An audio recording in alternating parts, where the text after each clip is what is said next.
जय सिया राम।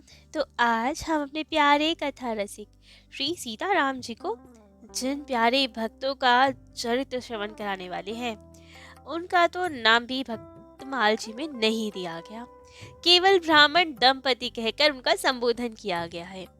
ये इतने अपार नामनिष्ठ संत थे, नामनिष्ठ दंपति थे कि इनकी नाम निष्ठा से स्वयं ठाकुर जी प्रकट हो गए।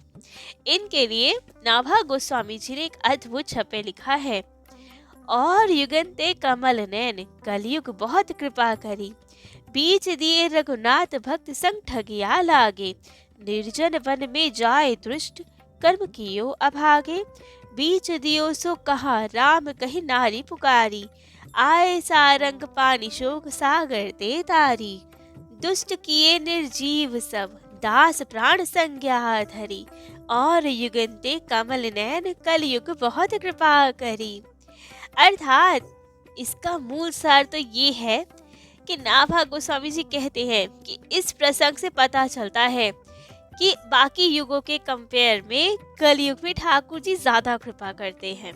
कलयुग सब युगों में सर्वश्रेष्ठ माना गया है कुछ संतों के द्वारा, और कह सकते हैं कि सभी संतों के द्वारा। लेकिन कैसे? कलयुग में तो बहुत सारे दुष्ट हैं, यहाँ तो इतनी मिलावटी चीजें हैं, सब चीजें मिलावट है, ना यज्ञ कर सकते हैं, ना हवन कर सकते हैं, जब तब पूजा पाठ हर चीज में मिलावट है, खान पान भी शुद्ध नहीं है, आचरण भी शुद्ध नहीं है। तो कलयुग इतना श्रेष्ठ कैसे हो गया?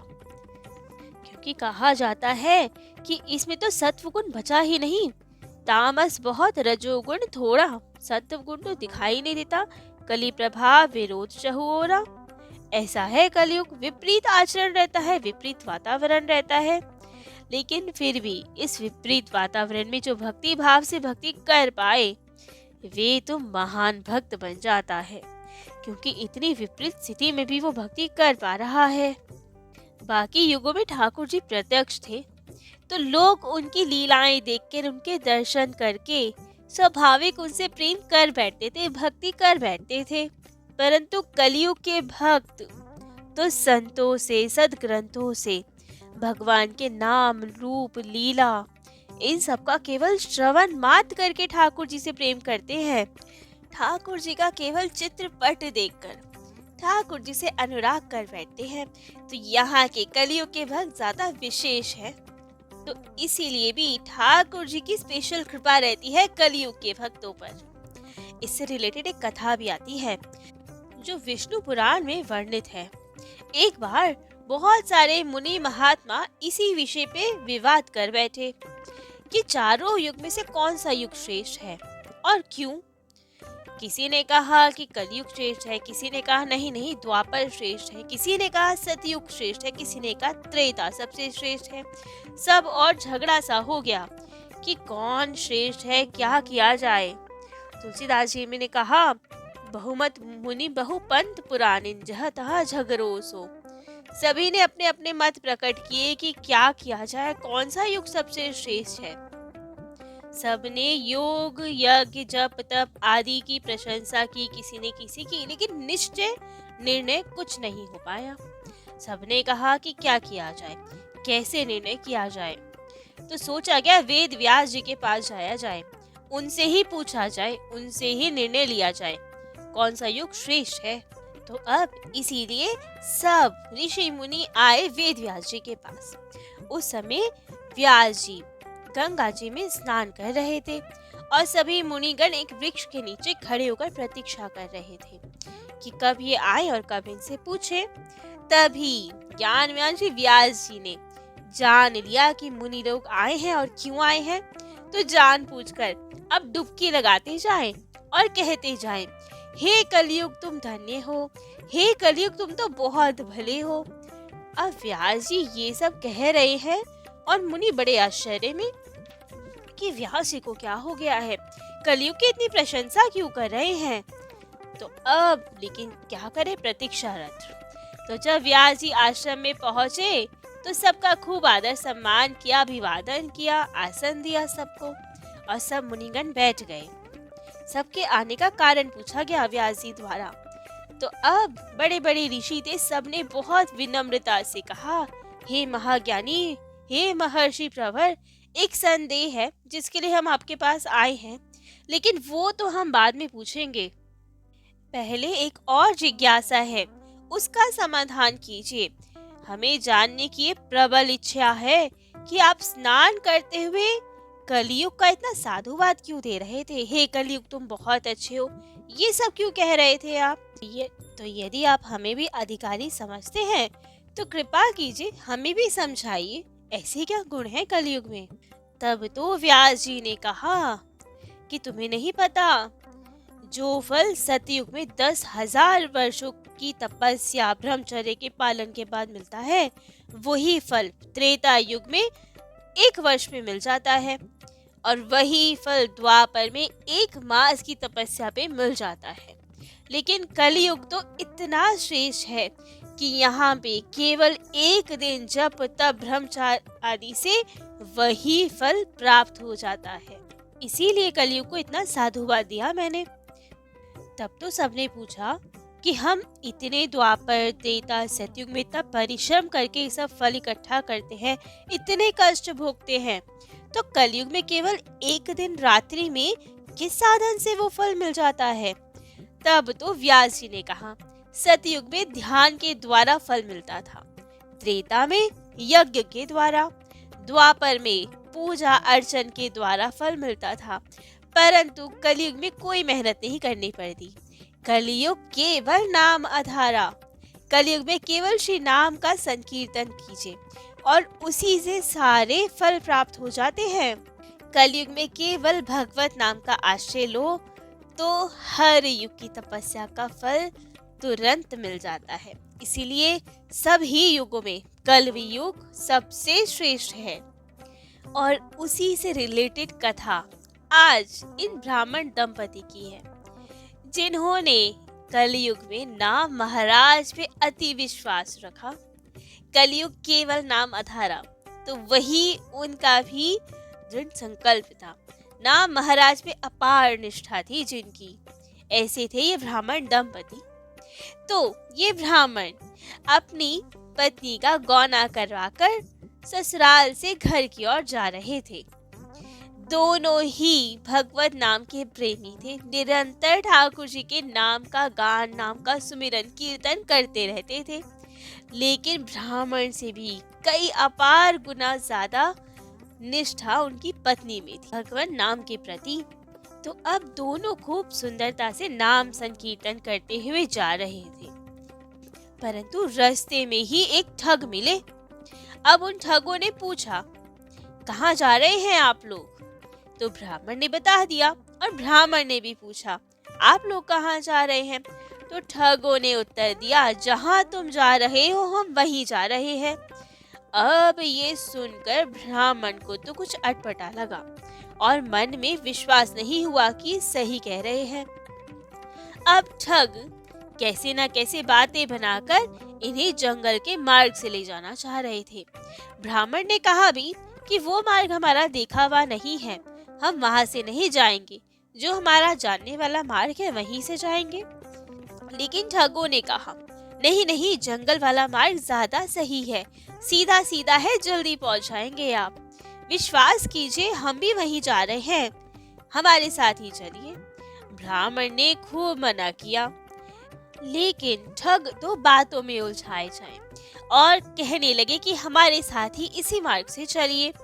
जब ब्राह्मण ना माने तो कहा कि आप इतनी शंका क्यों करते हैं, हमारे तुम्हारे बीच राम जी है ना, जब वे राम जी है तो उन पे विश्वास कीजिए, डरिए नहीं, हम पे विश्वास किए, राम जी पे विश्वास कीजिए, हम दोनों के मध्य राम जी है, रक्षा करेंगे हम सबकी। अब तो राम जी का नाम आ गया। ब्राह्मण तो फिर भी थोड़ा शंकित कि नहीं नहीं, ये लोग ठीक नहीं लग रहे, मार्ग हमारा जाना पहचाना नहीं है, कैसे चले जाए इनके साथ। लेकिन ब्राह्मणी नाम की निष्ठा, ठाकुर जी का नाम आ गया। अब उन्होंने कहा, चाहे कैसे भी हो, ठाकुर जी का नाम तो ले रहे हैं, ठाकुर जी का नाम लेना सबके बस की बात नहीं है। जब हृदय में और मुख पे राम जी का नाम आ गया तो भय शंका छोड़ दीजिए, नाम के प्रति विश्वास रखिए। नाम प्रसाद सोच नहीं सपने। जब नाम आ गया तो कोई सोच नहीं करना चाहिए, विश्वास करना चाहिए राम जी पर। राम जी है ना मध्य, तो ये लोग सही हैं। गलत लोगों के मुख पे राम जी का नाम नहीं आ सकता, इन्हीं के साथ चलना चाहिए। राम जी है मध्य। अब तो ब्राह्मणी के हृदय में इतना विश्वास देखकर ब्राह्मण गदगद हो गया। इतने मन में प्रफुल्लित हुए कि हमारी पत्नी इतनी बड़ी नामनिष्ठ है, इतना विश्वास करती है ठाकुर जी पे, हम नहीं कर पाए इतना विश्वास। और मन में अब ये निश्चित कर लिया कि नाम पे और नाम लेने वालों पे तो विश्वास करना ही चाहिए। विश्वास हो गया अब, और सोचा अब चाहिए लोग हमारा भला करे चाहे भुला करे, हमें कोई भय नहीं है, क्योंकि बीच में हमारे राम जी हैं। तो बस अपनी पत्नी पर, श्री राम जी पर, अपनी भक्ति पर, नाम महाराज पे अपार विश्वास करके चल दिए उन ठगों के साथ कि बीच में हमारे राम जी हैं, नाम महाराज है तो कुछ नहीं हो सकता हमारा।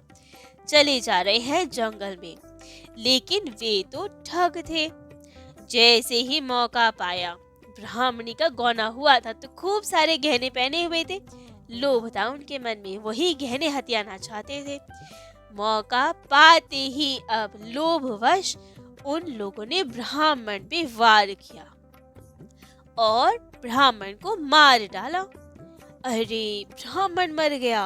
अब तो ब्राह्मणी बहुत घबराई, रोती बिलखती हुई जा रही है और सब ठग जबरदस्ती उन्हें अपने साथ लिए जा रहे हैं।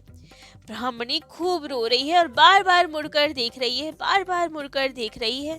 तब तो एक ठग ने फटकारा और बोला, किसको पीछे मुड़कर देख रही हो? तुम्हारा पति वो ब्राह्मण मर चुका है, आ नहीं सकता तुम्हारी रक्षा करने के लिए, तो अब सीधा सीधा हमारे साथ चलो। तब तो ब्राह्मणी ने रोते हुए कहा, हम ब्राह्मण को नहीं देख रही हैं, हम जानती हैं कि वे मर चुके हैं। हम तो उनको देख रहे हैं जो तुम्हारे और हमारे बीच में थे, हमारे राम जी को ढूंढ रहे हैं। कहाँ गए वे? हमारे बीच में थे ना वे, आपने ही कहा था। नाम महाराज है ना हमारे साथ, तो कहाँ है वे? प्रकट क्यों नहीं होते हैं? अब तो ये कहने की देर थी। बस भगवान नाम पे ये अटूट निष्ठा थी कि नाम महाराज हमारी रक्षा करेंगे।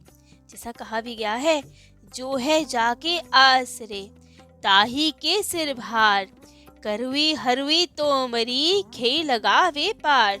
अर्थात अत्यंत हल्की कड़वी तोमरी भी आश्रित को खेकर पार लगा देती है, तो परम समर्थ हमारे श्री राम नाम महाराज विपत्ति में कैसे किसी को पार ना लगाए। राम जी स्वयं कैसे ना आए आज ब्राह्मणी की रक्षा करने के लिए।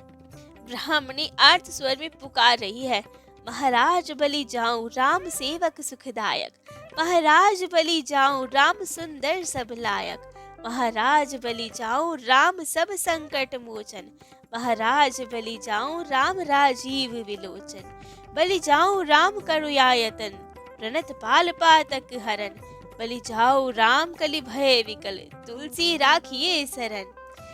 ठाकुर जी का बस ध्यान करने की देर थी, विश्वास की देर थी कि राम जी है हमारे बीच। उन्हीं को देख रही थी, उनकी आंखें ढूंढ रही थी कि जब राम जी हमारे बीच है तो कहाँ चले गए।